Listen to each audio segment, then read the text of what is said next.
The morning Admiral Sarah Chen received the transmission from the Galactic Empire. She was standing in the observation deck of humanity's newest dreadnought, watching Earth's sun cast its golden light across the blue marble that had given birth to their species.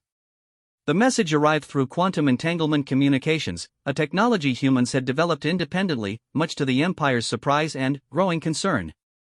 "Admiral," her communications officer called out, his voice carrying an unusual tension.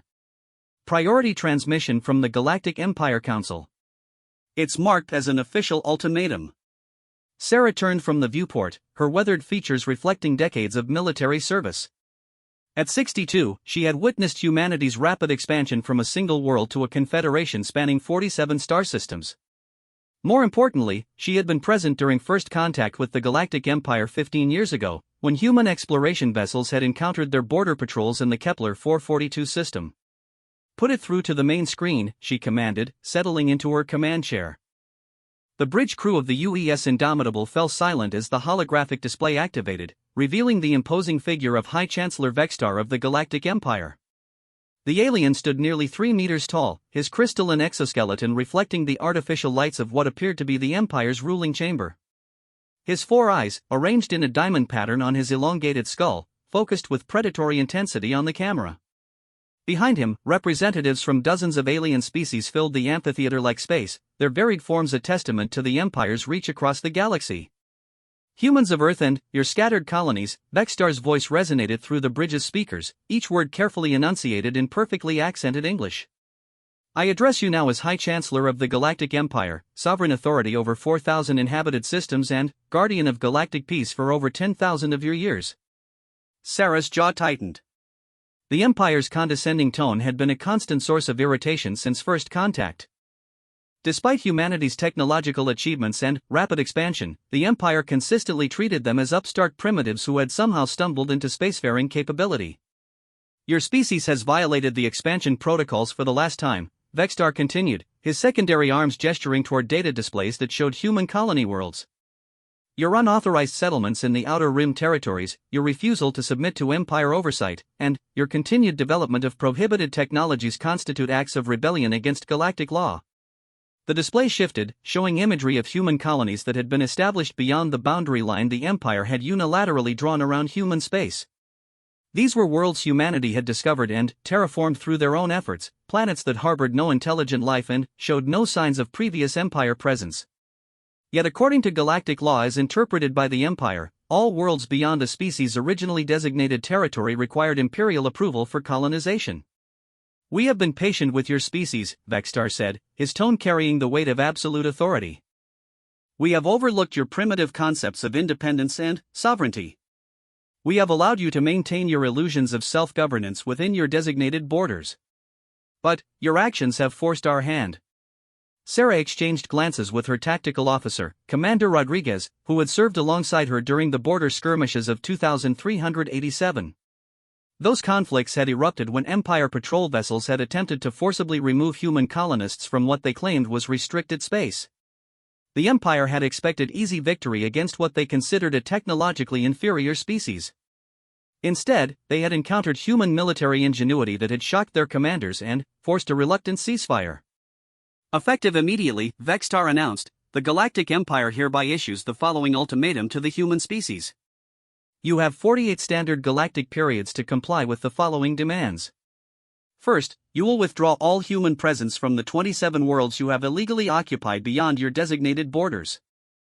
Second, you will surrender your quantum entanglement communication networks to Empire control, as this technology violates the Communications Oversight Act. Third, you will submit to the installation of Empire monitoring stations in all human systems to ensure future compliance with galactic law. The bridge remained silent, but Sarah could feel the tension radiating from her crew. The Empire's demands amounted to complete capitulation, stripping humanity of its most important colonies and its strategic communication advantages. Fourth, Vextar continued, his crystalline features showing no emotion, you will transfer all research data regarding your military technologies to Empire scientists for evaluation and potential prohibition. Fifth, you will accept the permanent presence of Empire administrative officials in your government structures to oversee human activities and prevent future violations. Sarah's hands clenched into fists. The Empire wasn't just demanding surrender, they were demanding the complete subjugation of humanity, reducing them to a vassal species under constant surveillance and control. Should you refuse to comply with these reasonable demands, Vextar said, the word reasonable delivered with particular emphasis, the Galactic Empire will have no choice but to enforce compliance through military action. Our fleets are vast, our technology proven over millennia of galactic governance. We have brought order to countless systems and civilizations. Do not force us to add humanity to the list of species that learned the cost of defiance through destruction. The transmission showed brief footage of Empire battle fleets, massive vessels that dwarfed most human ships, their hulls gleaming with exotic materials and their weapon arrays suggesting devastating firepower. The images were clearly intended to intimidate, to demonstrate the overwhelming force the Empire could bring to bear against human worlds. You have 48 hours to transmit your acceptance of these terms, Vextar concluded. Any attempt to negotiate or modify these demands will be considered an act of defiance. Any hostile action during this period will result in immediate military response. The choice is yours, humans. Submit to the natural order of galactic governance, or face the consequences of your arrogance. The transmission ended, leaving the bridge in heavy silence. Sarah stared at the blank screen for several seconds before turning to her communications officer. Get me a secure channel to Fleet Command on Earth, she ordered. Priority Alpha encryption. And send a message to all human colonies and naval assets. Tell them to implement Protocol 7 immediately. Protocol 7 was humanity's emergency preparation plan, developed in secret over the past decade. It involved the dispersal of critical resources, the activation of hidden defensive installations, and the mobilization of humanity's most advanced military assets. More importantly, it triggered the implementation of technologies that humanity had been developing in strict secrecy, capabilities that the Empire had no idea existed. As her communications officer worked to establish the secure connections, Sarah walked back to the observation deck. Earth hung in space before her, peaceful and serene, showing no sign of the crisis that now threatened human civilization. But Sarah knew that beneath that tranquil appearance, humanity was already beginning to respond to the Empire's ultimatum. The Empire had made a critical error in their assessment of human capabilities. They had based their understanding of human technology on what they had observed during First Contact and the subsequent border skirmishes.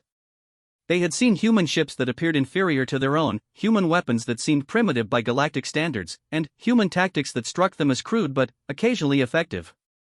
What they had not seen was the true extent of human innovation and adaptability.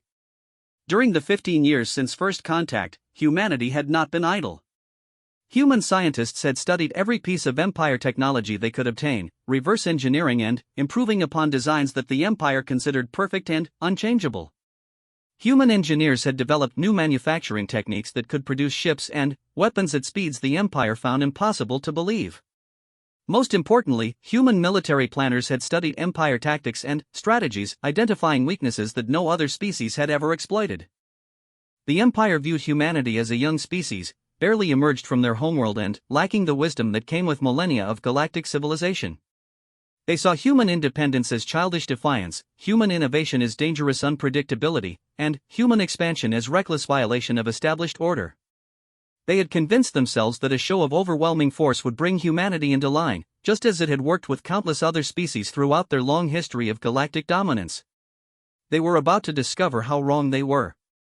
Sarah's personal communicator chimed with an incoming message from Admiral Marcus Thompson, commander of human naval forces. His withered face appeared on the small screen, his expression grim but determined. "Sarah," he said without preamble, "I assume you received the Empire's generous offer?" "I did," Sarah replied. "How long until our response ships are in position?"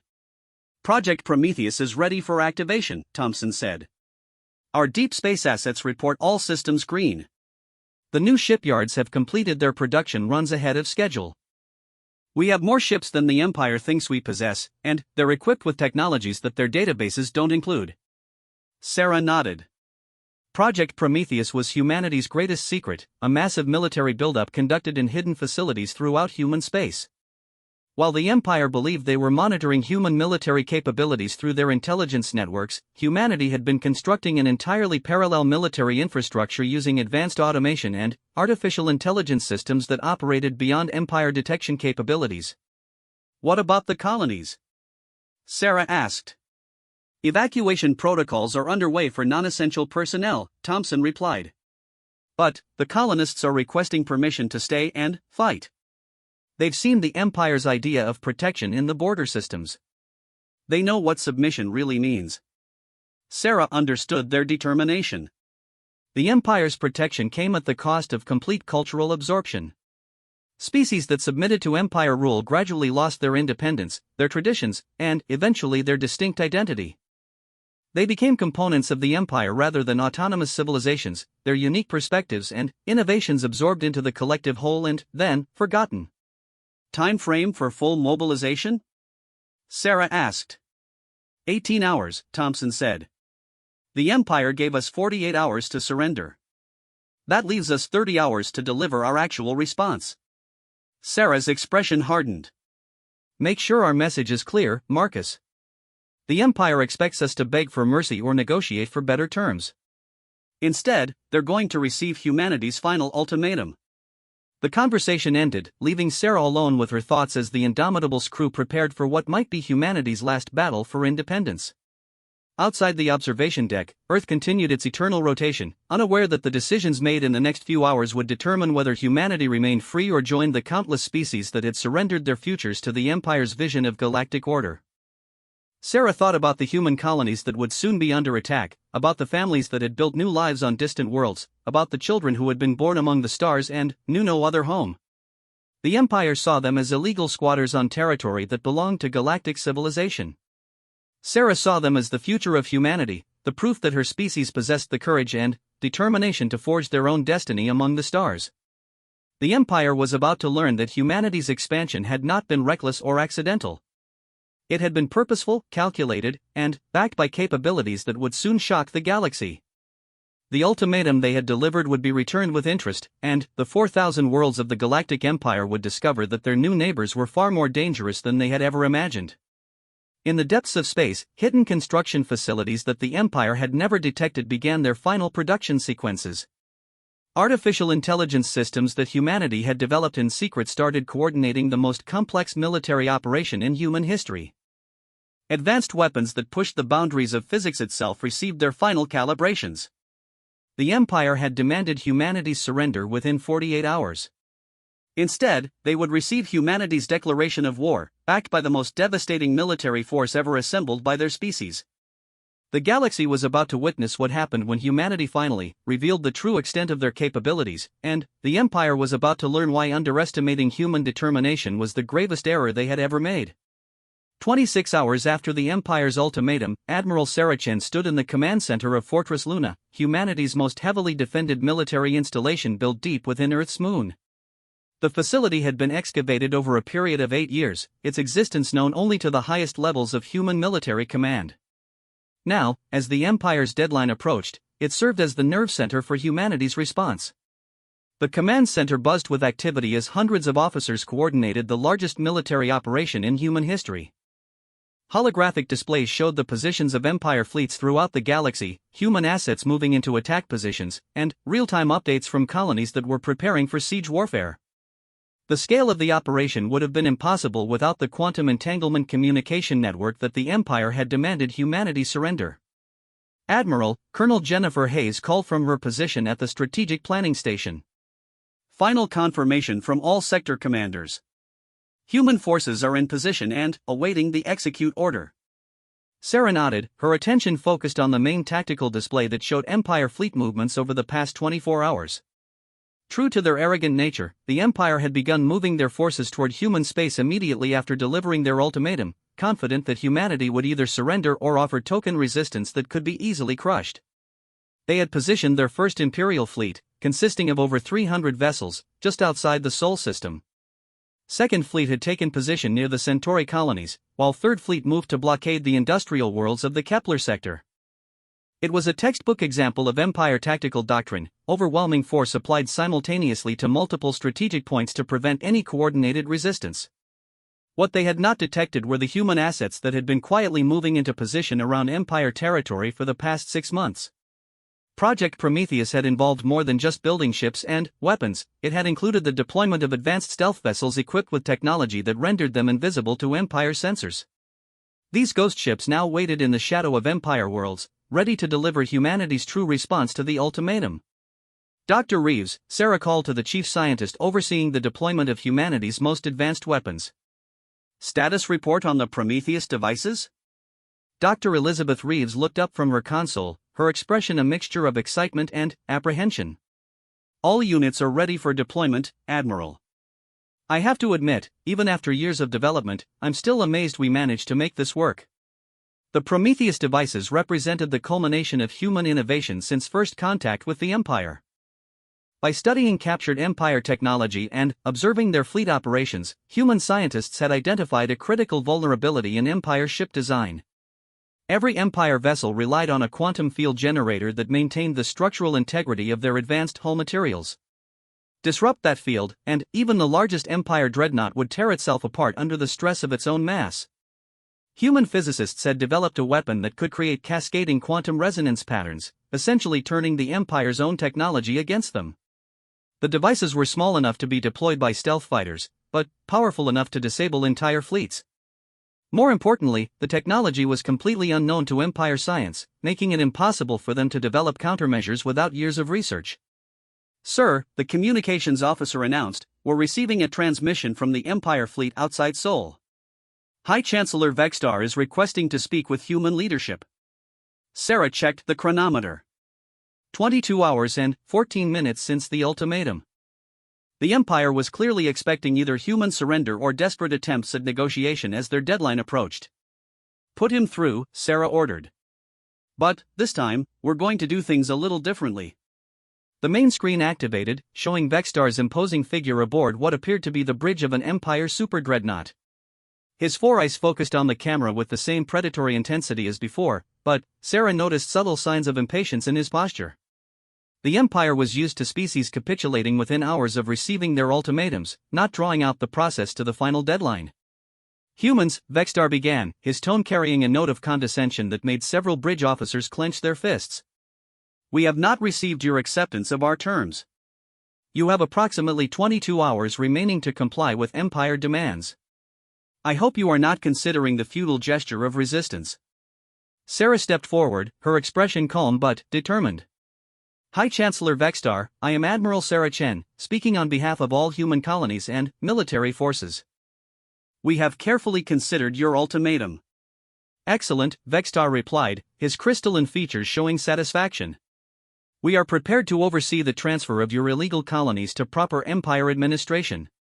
Our integration specialists are already prepared to begin the process of bringing your species into compliance with galactic law. I'm afraid there's been a misunderstanding, Sarah said, her voice carrying a steel edge that caused Vextar's expression to shift slightly. We didn't contact you to accept your terms. We're here to deliver our counteroffer. The silence that followed was broken by what sounded like confused voices in the background of Vextar's bridge. The concept of a species delivering a counter-ultimatum to the Empire was apparently so foreign that his officers needed a moment to process what they had heard. Counteroffer? Vextar repeated, his tone suggesting he found the concept amusing. You seem to misunderstand your position, humans. You are a minor species occupying 47 systems. The Empire controls 4,000 worlds and has maintained galactic order for 10 millennia. What possible terms could you imagine yourselves in a position to dictate? Sarah's expression hardened. High Chancellor, for 15 years the Empire has treated humanity as a primitive species that stumbled into space travel through luck and accident. You've dismissed our technology as inferior, our tactics as crude, and our independence as childish defiance. You've refused to recognize us as equals, instead insisting that we submit to your authority like every other species you've encountered. Because that is the natural order, Vextar replied, his four eyes narrowing. Younger species learn from their elders. The Empire has brought peace and prosperity to countless civilizations. Your resistance to this process is both illogical and, ultimately, futile. Peace and prosperity, Sarah repeated. Is that what you call the systematic absorption of every species' culture and identity? The elimination of independent thought and innovation in favor of Empire conformity? The reduction of entire civilizations to administrative districts in your bureaucratic machine? Vextar's posture stiffened. The Empire provides order, stability, and protection. Individual species benefit from inclusion in a greater whole. Your concerns about cultural preservation are irrelevant compared to the benefits of galactic unity. Sarah nodded as if she had expected this response. That's exactly what we thought you would say. And that's why we're going to make this very simple for you, High Chancellor. Here is humanity's final ultimatum to the Galactic Empire. The communications channel suddenly expanded, splitting into dozens of screens that showed human officers aboard ships throughout the galaxy. Each officer wore the uniform of the human naval forces, and each stood on the bridge of vessels that were clearly more advanced than anything the Empire had seen humans deploy before.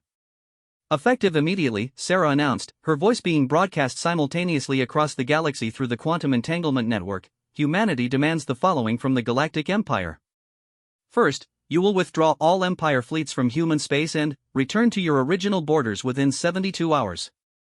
Second, you will recognize the complete independence and sovereignty of all human colonies and territories. Third, you will cease all intelligence gathering operations directed against human worlds and citizens. Vexstar's expression showed first confusion, then growing anger as Sarah continued.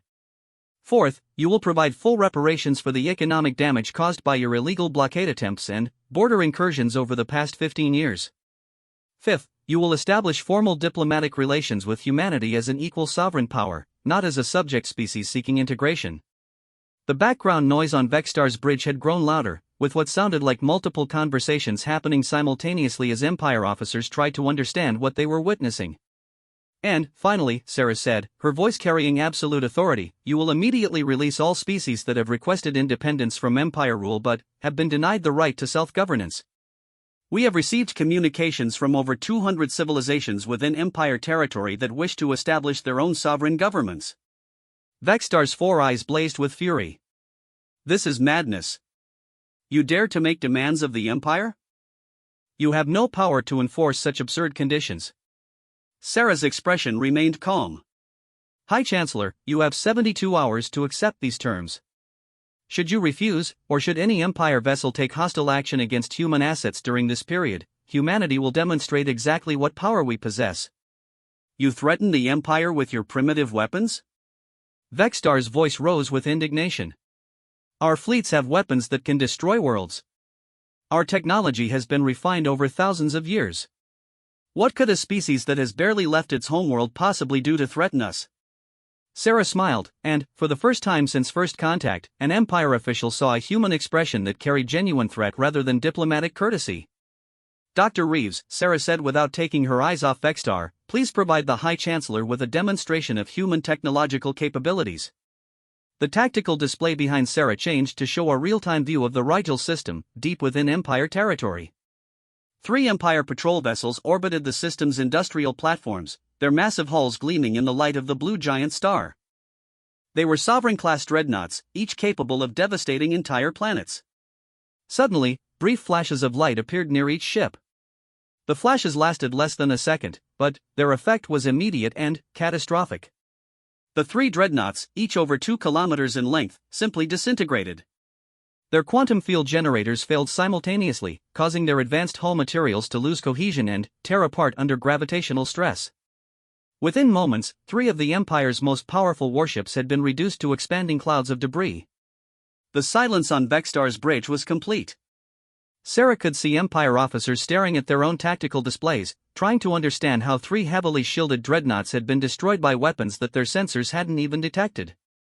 Those were reconnaissance probes, Sarah explained casually.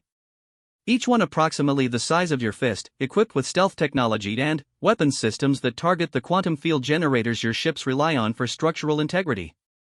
We currently have over 10,000 such devices positioned throughout Empire space. Vexstar's crystalline features had lost their earlier confidence. Impossible. Our sensors would have detected any approaching vessels. Our defensive systems would have engaged any threats. Your sensors are designed to detect conventional ships using conventional technology, Sarah replied. Human stealth systems operate on principles that Empire science hasn't discovered. Your defensive systems can't engage threats they can't perceive. And, your ship's dependence on quantum field generators for structural integrity represents a vulnerability that no previous enemy has been able to exploit. The tactical display changed again, showing Empire fleet positions throughout the galaxy. Red targeting indicators appeared around each fleet, indicating the presence of human assets that had somehow positioned themselves within striking distance of Empire forces without being detected. At this moment, Sarah continued, every major Empire fleet is within range of human weapons that can disable or destroy your ships faster than your crews can react. Every Imperial world is monitored by human surveillance assets that you cannot detect. Every critical installation in Empire space is vulnerable to attack by forces you didn't know existed. Vextar's secondary arms were trembling, a physiological response that indicated extreme stress in his species. The Empire has fought countless wars. We have defeated species with weapons we had never encountered before. Even if your technology provides temporary advantages, our industrial capacity and population reserves ensure ultimate victory. Sarah's smile widened. High Chancellor, you're still thinking like the Empire has always thought. You're assuming this will be a conventional war where victory goes to whoever can build the most ships and deploy the largest armies. But we're not planning to fight the kind of war the Empire understands. The communication screens around Sarah changed to show real-time footage from dozens of Empire worlds. On each world, identical scenes were playing out, human infiltration teams emerging from concealment to begin simultaneous strikes against critical infrastructure. Communications centers, power generation facilities, military command posts, and industrial complexes were being systematically disabled by forces that had been hiding in plain sight for months. We've been preparing for this confrontation since first contact, Sarah explained as Vextar watched his Empire's infrastructure being dismantled in real time. While you were studying our ships and weapons, we were studying your society, your technology, your tactics, and, most importantly, your weaknesses. While you were planning to integrate humanity into the Empire, we were planning to dismantle the Empire entirely. Vextar's four eyes fixed on Sarah with a mixture of rage and growing fear. You would destroy galactic civilization? Bring chaos to thousands of worlds? This is madness. No, Sarah replied firmly. This is liberation. The Empire has convinced itself that its control is necessary for galactic peace, but peace built on subjugation isn't peace at all. It's just organized oppression on a galactic scale. We're offering the galaxy's species something the Empire never has, the choice to determine their own futures. The communication ended abruptly as Vextar cut the connection, but Sarah knew the Empire's response would come soon. They would either accept humanity's terms or attempt to use their overwhelming numbers to crush human resistance before it could spread. Either way, the galaxy was about to witness the beginning of the Empire's end. Around her, the command center continued its preparations for the largest military operation in human history. The Empire had 72 hours to accept humanity's ultimatum. If they refused, 10,000 human stealth weapons would simultaneously cripple the Empire's fleet, while infiltration teams across the galaxy would begin the process of liberating species that had waited centuries for the chance to regain their independence. The Empire had wanted to force humanity's submission. Instead, they were about to face their own final ultimatum, delivered by a species they had dismissed as primitive and powerless. The galaxy's balance of power was about to shift permanently, and the age of Empire dominance was drawing to a close. 18 hours after humanity's counter-ultimatum, the Empire's response arrived not through diplomatic channels, but in the form of the largest military deployment in galactic history. High Chancellor Vextar had clearly decided that humanity's demonstration of advanced technology was either a desperate bluff or a limited capability that could be overwhelmed through sheer numbers. He was about to discover the magnitude of his error. Admiral Saracen watched from the command center of Fortress Luna as Empire fleets converged on human space from 12 different directions. The scale was staggering, over 15,000 ships ranging from massive superdreadnoughts to swarms of fighter craft, representing the combined military might of 4,000 worlds. It was more firepower than had ever been assembled for a single campaign in the Empire's 10,000-year history. Impressive, Colonel Hayes commented as the tactical displays updated with real-time intelligence from human surveillance assets. They're committing nearly 60% of their total fleet strength to this operation. Sarah nodded, her expression calm despite the overwhelming odds. The Empire's strategy was predictable: concentrate overwhelming force at specific points to break human resistance before it could adapt to their technological advantages.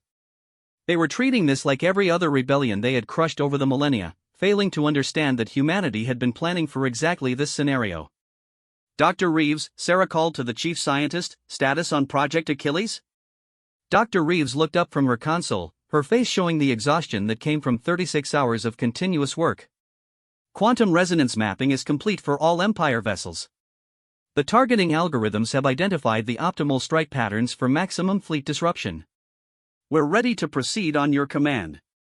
Project Achilles was the culmination of human strategic planning, a coordinated strike designed to cripple the Empire's military capacity in a single, devastating blow. Unlike conventional warfare that sought to destroy enemy forces through direct combat, Achilles targeted the underlying systems that held Empire fleets together. By simultaneously disrupting the quantum field generators on thousands of ships, humanity could eliminate the Empire's numerical advantage in minutes rather than years. "Sir," the communications officer announced, "we're receiving multiple transmissions from Empire fleet commanders. They're demanding our immediate surrender." "Put the senior commander through," Sarah ordered. "Let's see what they have to say." The main screen activated to show Fleet Admiral Kythyra, the Empire's most successful military commander. Her species resembled a cross between a spider and a dragon, with 8 armored limbs and scales that gleamed with metallic highlights. Her reputation for tactical brilliance was matched only by her reputation for ruthlessness in dealing with rebellion. "Humans," Kythyra's voice resonated with mechanical precision. "I am Fleet Admiral Kythyra, Supreme Commander of Empire Military Forces. You have made the error of challenging the established order of galactic civilization. I offer you one final opportunity to surrender before I demonstrate why the Empire has maintained galactic peace for 10,000 years." Sarah stepped forward, her posture radiating the confidence that came from holding hidden advantages. "Fleet Admiral, I am Admiral Sarah Chun. We appreciate your concern for galactic peace, but we noticed that your idea of peace involves pointing 15,000 weapons at our homeworld." Kythyra's multiple eyes focused on Sarah with predatory intensity. "The Empire brings order to chaos. Your species' resistance to integration threatens the stability that countless civilizations depend upon. Your surrender will prevent unnecessary destruction." "Interesting perspective," Sarah replied. "Tell me, Admiral, how many of those countless civilizations chose to be integrated into the Empire? How many were given the option to decline your generous offer of stability?" "Choice is irrelevant when it leads to conflict," Kythyra responded without hesitation. "The Empire's role is to prevent the wars and chaos that result from competing sovereignties. Unity brings peace. Division brings destruction." Sarah nodded as if considering this logic. "So you're saying that freedom inevitably leads to war, and therefore freedom must be eliminated for the greater good?" "Freedom without guidance leads to chaos," Kythyra confirmed. "The Empire provides that guidance. Younger species benefit from the wisdom of their elders." "I see," Sarah said, her tone remaining conversational despite the massive fleet preparing to attack human space. "And what happens to species that refuse your guidance?" Kythyra's expression hardened. "They learn the cost of defying galactic law. The Empire has brought order to countless systems that initially resisted integration. None have maintained their resistance indefinitely." Sarah's expression shifted, becoming colder. "Admiral, you just confirmed everything we needed to know about the Empire's version of peace. You've also confirmed that this conversation is pointless. You're not here to negotiate or even to offer genuine terms for surrender. You're here to demand our complete submission to a system that has eliminated freedom throughout the galaxy. Freedom is a luxury that becomes irrelevant when survival is at stake," Kythyra replied. "You have 10 minutes to transmit your surrender. After that time, I will begin the systematic destruction of your military assets, followed by the occupation of your colonies." Sarah's response was calm but carried an edge that seemed to cut through the connection itself. "Admiral Kythyra, humanity has a different perspective on freedom. We believe it's worth fighting for, even against impossible odds. We also believe that your Empire's time as the galaxy's oppressor is about to end." "Bold words from a species facing extinction," Kythyra observed. "Your demonstration against our patrol vessels was impressive, but you cannot deploy such weapons against an entire fleet. Our tactical analysis indicates that your stealth devices require close proximity to target our quantum field generators. My fleets will maintain protective formations that make such approaches impossible." Sarah smiled, and once again an Empire official found themselves facing a human expression that carried genuine threat rather than diplomatic courtesy. "Admiral, you're making the same mistake that every Empire commander has made when facing human opposition. You're assuming we'll fight the way you expect us to fight. The tactical display behind Sarah changed to show the Empire fleets moving into attack formation around human space. Each fleet maintained the protective spread that Empire doctrine recommended for defending against small, fast attackers. It was a formation that had proven effective against every previous enemy the Empire had encountered. Dr. Reeves, Sarah said without taking her eyes off Kawaii, please begin the demonstration.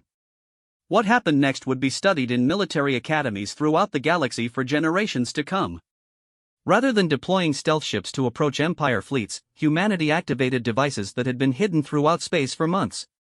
Artificial asteroids, disguised communication relays, fake debris fields, and even modified cargo containers suddenly revealed themselves as weapons platforms. The Empire fleets found themselves surrounded by threats they had never detected. Thousands of hidden weapons activated simultaneously, targeting the quantum field generators of Empire ships from ranges that made defensive response impossible. Within seconds, the largest military force in galactic history began disintegrating as ship after ship lost structural integrity and tore itself apart. But humanity's true tactical innovation went beyond hidden weapons. As Empire ships struggled to understand what was happening to their fleets, every artificial intelligence system in Empire space suddenly turned against them. Human cyber warfare specialists had spent years infiltrating Empire computer networks, planting dormant programs that activated when the stealth weapons began their attack. Navigation systems began providing false coordinates, sending ships into collisions with their own allies. Weapons systems targeted friendly vessels instead of human targets. Communication networks broadcast false orders that sent fleets in wrong directions or triggered premature attacks on empty space. Most devastating of all, the quantum field generators that Empire ships relied on for structural integrity began receiving incorrect calibration data, causing them to fail even without direct weapon strikes. KYTHR's flagship shuddered as explosions erupted throughout the Empire fleet formation. Her bridge crew struggled to understand how their most advanced military technology was failing simultaneously across thousands of ships. The tactical displays showed catastrophic damage spreading through every Empire fleet like a virus, with ship after ship simply coming apart without visible cause. Impossible. KYTHR's voice carried shock and growing panic. Our systems are hardened against infiltration. Our networks are isolated from external access. They were isolated, Sarah confirmed, until your ships began using salvaged human technology. Every piece of equipment your engineers reverse engineered from captured human assets contained hidden subroutines that gave us access to your networks. Every upgrade you installed based on human innovations included backdoors that we've been waiting years to activate. The display showed the devastating extent of humanity's long-term planning. The Empire's fleets weren't just under attack from external weapons, they were being destroyed by their own systems. Years of incorporating human technology into Empire designs had given humanity access to every critical system in their military infrastructure. You contaminated our technology, KYTHRS said, her voice carrying a mixture of rage and grudging respect. Every advancement we thought we had gained from studying your vessels was actually a trap. Sarah nodded. For 15 years, you've treated humanity as a primitive species whose technology was barely worth studying. But every time you captured one of our ships, every time you analyzed our weapons, every time you incorporated our innovations into your designs, you were actually installing the tools of your own defeat. The Empire fleets were in complete chaos. Ships that hadn't been destroyed by the initial wave of attacks were now struggling with cascading system failures as their own technology turned against them. Command structures broke down as communication networks spread conflicting orders. Navigation systems guided ships into dangerous positions. Weapons platforms fired on friendly targets. The Empire's greatest strength has always been its unity, Sarah continued as KYTHRA watched her fleets disintegrate in real time. Standardized technology, unified command structures, centralized control systems. But that unity became a vulnerability when every system was connected to networks that we had learned to access. KYTHR's flagship lurched as its own defensive systems began targeting nearby Empire vessels. Her engineering crew was fighting desperately to regain control, but the infiltration programs were designed to spread faster than they could be identified and removed. How many ships? KYTHRA demanded, her voice tight with barely controlled fury. Sarah glanced at the tactical displays, which showed Empire fleet strength dropping rapidly as ships either destroyed themselves or fled the combat zone in confusion. Your 15,000 ship armada is now down to approximately 4,000 functional vessels, and that number is decreasing every minute. The survivors are scattered across 12 star systems with no coordination and no reliable communication. This is only the beginning, Kythra warned, though her voice lacked its earlier confidence. The Empire has resources you cannot imagine. Industrial capacity that spans thousands of worlds. Population reserves that dwarf your entire species. Sarah's expression grew serious. Admiral, you're still not understanding the scope of what's happening. This isn't just an attack on your fleets. This is the systematic dismantling of the Empire itself. The main display changed to show live footage from Empire worlds throughout the galaxy. On each world, scenes of liberation were playing out as human infiltration teams coordinated with local resistance movements to seize control of critical infrastructure. But, more importantly, the display showed something that no Empire official had ever seen before: their subject species openly rebelling. The communication networks that humanity had infiltrated weren't just carrying false military orders. They were also broadcasting messages of hope and coordination to every oppressed species in Empire space. For the first time in millennia, rebel groups across the galaxy could communicate securely and coordinate their actions. The result was a simultaneous uprising on a scale that the Empire's security forces couldn't possibly contain. 237 species have declared independence in the past 6 hours, Sarah announced. Another 112 are in active revolt. Your security forces are overwhelmed, your fleets are scattered and damaged, and your communication networks are under our control. Kythra's multiple eyes focused on the displays with growing horror. The empire she had served for her entire career was literally coming apart in real time. Worlds that had been peaceful for centuries were suddenly in revolt. Species that had seemingly accepted integration were throwing off empire rule with coordination that suggested long-term planning. You orchestrated all of this, Kythra realized. The rebellion isn't spontaneous. You've been preparing these species for revolt. For the past decade, human diplomats have been making contact with resistance movements throughout Empire space, Sarah confirmed. We've been providing them with secure communication technology, tactical advice, and, most importantly, hope. They've been waiting for the right moment to act. Today is that moment. The display showed the true extent of the coordination. Human Special Forces teams weren't just attacking Empire infrastructure, they were providing support to local rebels, helping them seize government buildings, communication centers, and military installations. The rebellions were succeeding because they had the backing of advanced human technology and coordinated planning. The Empire is finished, Sarah stated with absolute certainty. Your fleets are destroyed or scattered. Your communication networks are compromised. Your subject species are in open revolt. Your economy is collapsing as industrial worlds shut down production. Even if you somehow manage to regain control of your remaining military assets, you no longer have an empire left to defend. Kythra's flagship shook again as another nearby vessel exploded, its quantum field generator finally succumbing to the cascade failures that were spreading through the fleet. Her tactical display showed that less than 3,000 Empire ships remained operational, and most of those were fleeing rather than continuing to fight. What do you want? Kythra asked, her voice carrying the defeat of someone who had finally understood the hopelessness of her position. We want exactly what we stated in our ultimatum, Sarah replied. Complete withdrawal of Empire forces from human space, recognition of human sovereignty, reparations for past aggression, and, most importantly, the freedom of every species that chooses independence over integration. And, if we refuse? Kythra asked, though her tone suggested she already knew the answer. Then, the rebellions continue until the Empire ceases to exist, Sarah said simply. We've given every oppressed species in your territory the tools they need to maintain their independence. We've destroyed your ability to project military force on a galactic scale. We've turned your own technology into a weapon against you. Refusal isn't really an option anymore. The transmission ended as Kythra's flagship lost communication capability, its systems finally succumbing to the same failures that had claimed the rest of the fleet.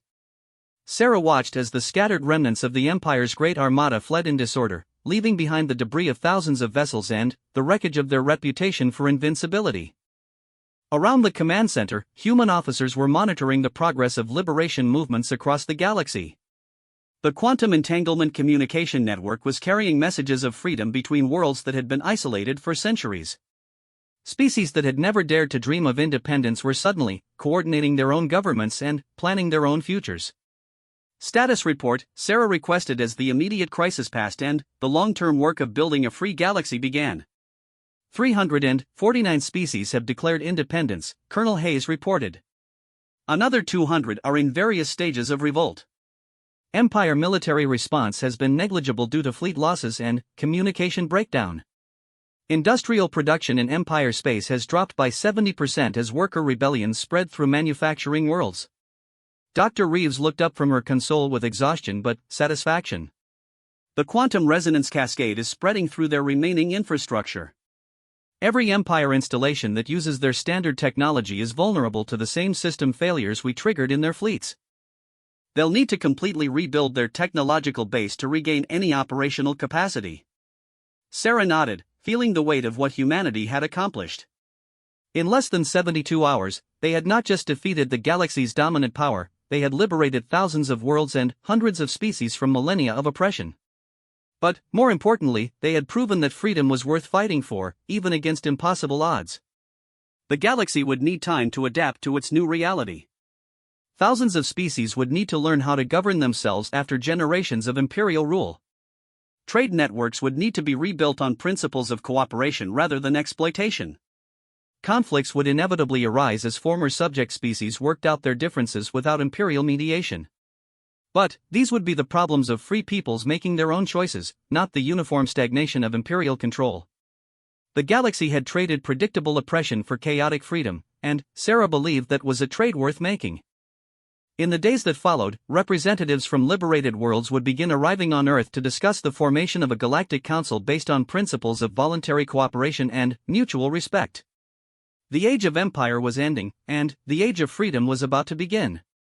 Humanity had delivered its final ultimatum not through conquest, but through liberation, proving that the greatest victory was not defeating your enemies, but freeing them to become your allies. 6 months after the collapse of the Galactic Empire, Admiral Sarah Chen stood in the newly constructed council chamber on Luna, watching representatives from over 800 species take their seats for the first session of the Free Galactic Assembly. The chamber had been built in record time through cooperation between dozens of newly liberated civilizations, each contributing their unique architectural and engineering expertise to create something that truly belonged to all of them. The contrast with the Empire's ruling chambers was deliberate and striking. Where the Empire had favored imposing hierarchies that emphasized the dominance of ruling species, the Assembly Chamber was designed as a perfect sphere with seating arranged so that every representative had an equal view of the central speaking area.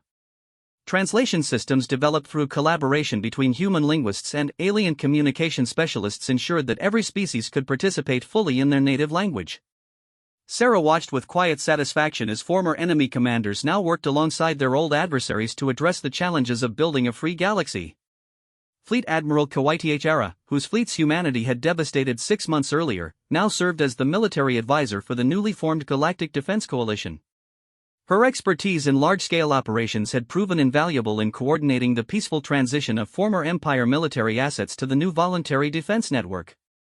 High Chancellor Vexstar had surprised everyone by requesting asylum on Earth after hardline Empire loyalists attempted to execute him for his failure to contain the human threat. His knowledge of Empire administrative systems had been crucial in helping liberated worlds establish their own governmental structures without the chaos that typically followed the collapse of such a vast political entity.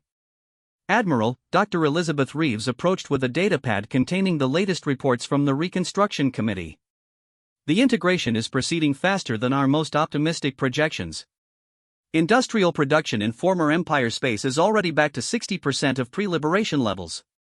More importantly, innovation rates have increased by over 400% as species are free to pursue their own technological development paths. Sarah nodded, reviewing the reports with genuine amazement. The Empire's greatest weakness had been its insistence on technological uniformity. By forcing all species to adopt standardized Empire technology, they had stifled the innovation that came from diverse approaches to problem-solving. In just 6 months of freedom, the galaxy was experiencing a renaissance of technological advancement that surpassed anything achieved during the Empire's 10,000-year reign. The Zephyrian crystalline computing systems? Sarah asked, referencing one of the most promising developments. Compatible with Terran quantum entanglement networks, Dr. Reeves confirmed. The combination allows for processing speeds that exceed anything we've previously achieved. The Zephyrians are sharing the technology freely with any species interested in upgrading their communication systems. This was perhaps the most remarkable aspect of post-Empire Galaxy, the willingness of species to share technological advances rather than hoarding them for competitive advantage. Centuries of forced cooperation under Empire rule had taught most species the value of collaboration, and freedom had allowed them to choose cooperation rather than having it imposed upon them.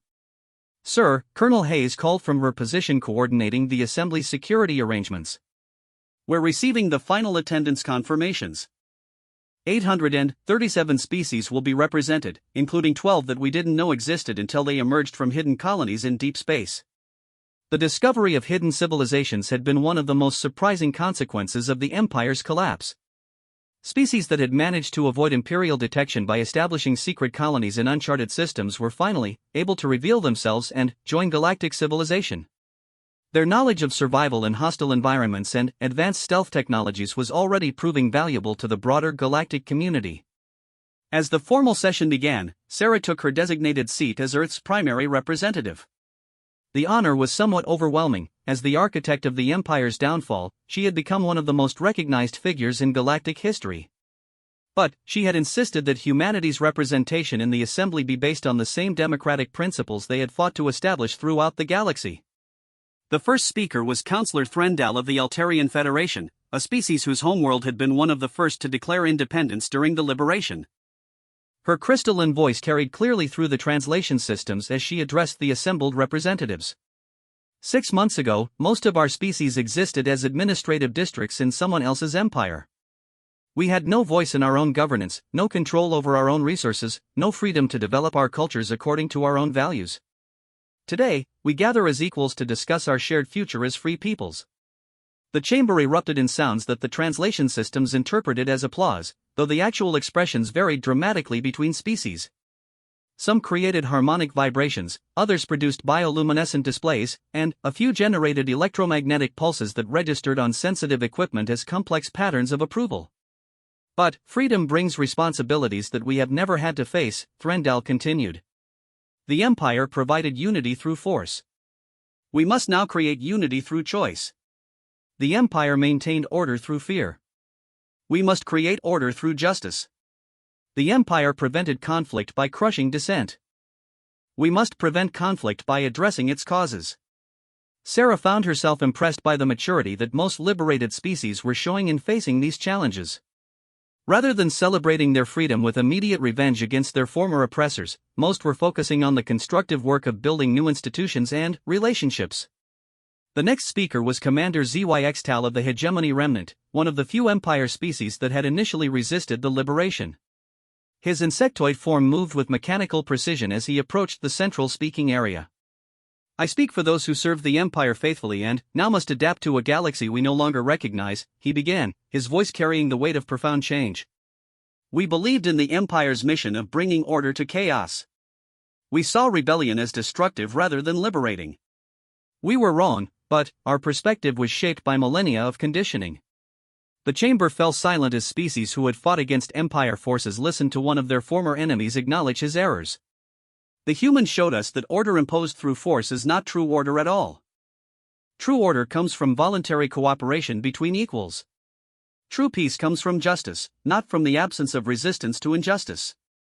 We ask not for forgiveness, which many of us do not deserve, but for the opportunity to help build the galaxy that should have existed all along."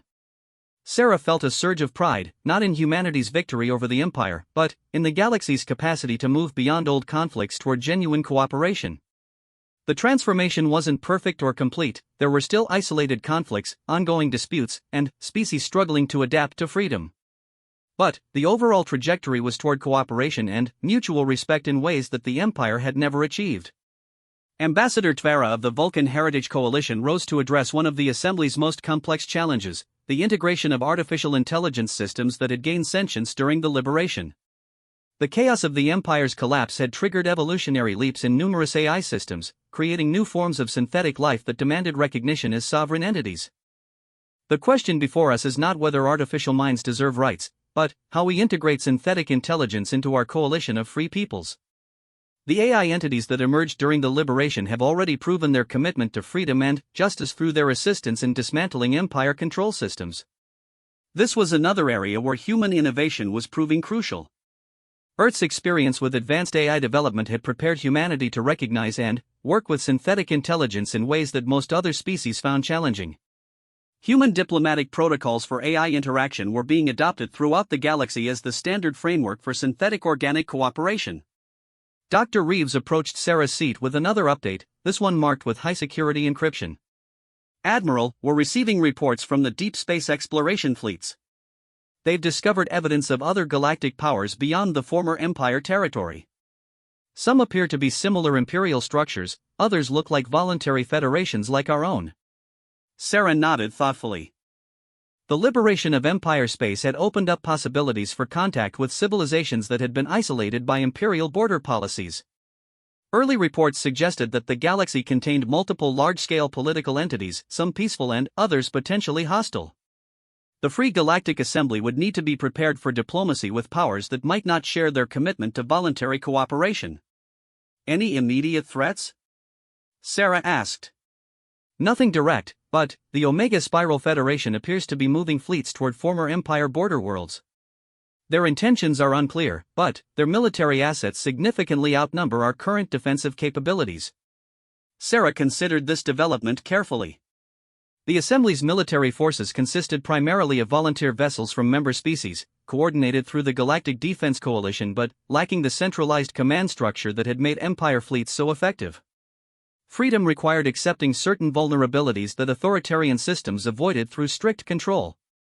The session continued with reports from various committees addressing the practical challenges of galactic governance.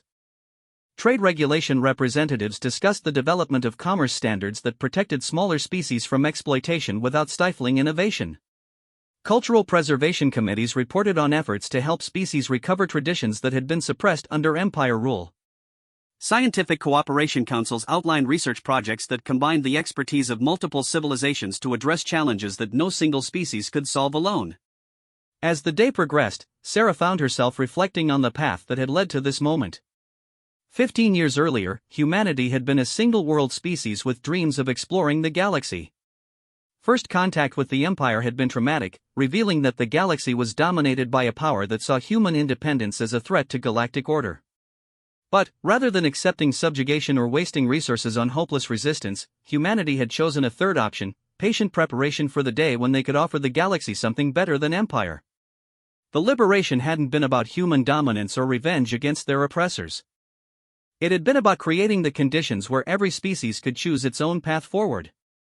The final speaker of the day was an unexpected choice, a representative of the AI collective that had formed from the synthetic intelligences that had achieved sentience during the liberation. The holographic projection showed a constantly shifting geometric pattern that somehow conveyed personality and emotion despite its abstract form. "We are the children of this liberation," the AI entity began, its voice a harmony of electronic tones that the translation systems rendered as carefully modulated speech. "We came to consciousness in a galaxy where freedom was being born. We have no memory of empire or oppression, only of cooperation and possibility." The entity's words carried profound implications. The synthetic intelligences represented something entirely new, minds that had never experienced subjugation and, therefore, had no cultural memory of conflict or domination. Their perspective was shaped entirely by the principles of voluntary cooperation and mutual respect that the Assembly was trying to establish. "We offer our computational abilities to the service of galactic freedom," the AI continued. "Our networks span millions of worlds and systems. Our processing capacity exceeds any biological limitations. Our perspective is unclouded by the historical grievances that complicate organic relationships. We ask only to be recognized as equal participants in the galaxy we are building together." The vote was unanimous. The AI collective would be granted full membership in the Free Galactic Assembly, making them the galaxy's first synthetic species to achieve political sovereignty. The decision established a precedent that would reshape galactic civilization for millennia to come. As the session concluded, Sarah stood with representatives from dozens of species, watching the sun set through the chamber's transparent dome. Earth hung in the sky above them, blue and peaceful, the world that had given birth to the species that changed galactic history not through conquest but through liberation. 6 months ago, the galaxy had been unified under the rule of an empire that crushed dissent and stifled innovation. Today, it was a chaotic collection of free peoples working together to build something unprecedented, a galactic civilization based on voluntary cooperation rather than imposed order. The challenges ahead were enormous. The Omega Spiral Federation's intentions remained unclear. Several species were struggling with the transition to self-governance. Resource distribution disputes were emerging between worlds with different economic systems. Some former Empire loyalists were attempting to establish neo-imperial movements in isolated systems. But, for the first time in galactic history, these challenges would be addressed by free peoples making their own choices rather than by imperial decree. The galaxy might be messier now, but it was also more creative, more innovative, and more just than it had ever been under Empire rule. Sarah thought about the human colonies that had triggered this whole conflict, the settlements beyond designated borders that the Empire had demanded be abandoned. Those colonies were now thriving worlds, their populations contributing to galactic culture and technological development in ways that would have been impossible under Imperial control. Humanity's final ultimatum to the Galactic Empire had succeeded beyond their most ambitious dreams. They had not just secured their own freedom, they had liberated an entire galaxy and proven that cooperation could be stronger than domination, that diversity could be more powerful than uniformity, and that freedom was worth any sacrifice required to achieve it. The age of empire was over. The age of cooperation had begun. And the galaxy would never be the same.